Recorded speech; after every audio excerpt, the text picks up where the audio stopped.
دا راسره چې کوم دی نو ګلالۍ سواتي وه او بیا چې کوم دی نو داسې کال بعد بیا افغان ټي وي کور ته راغلی ده د هغوی سره هم داسې څه خبرې اترې کولې ګپې شپې مو ورسره لګولې بنیادي مقصد مو دغه و چې خامخا چې داسې یو کال نیمه اوټ شو نو په ژوند کې په کار کې د هغې په فن کې څومره بدلون راغلی ستاسو سره د هغې چې کوم دی نو خبرې اترې کال مخکې چې کوم انټرویو وه نن چې کوم انټرویو ده نو د هغې کې د ځمکې اسمان فرق دی اوس ماشاءالله هوښیاره شوې ده او اوس چې کوم دی نو پخې پخې خبرې کوي نو مطلب دا ده چې یاره زه به بیا خبرې نه کوم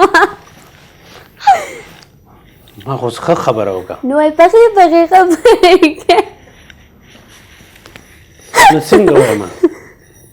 داسې څه ښځه سوري اوس هوښیارې خبرې او داسې وایي صحیح دی خو کوم سړی ځان ته هوښیار وي هغه ډېر کمه کوي ښه ده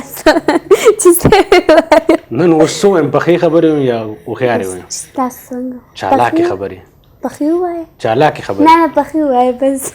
چالاک هم بیا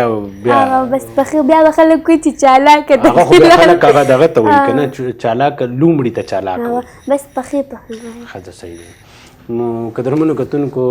ماشاءالله اوس فرق راغلی دی اوس چې کوم دی نو پخې خبرې کوي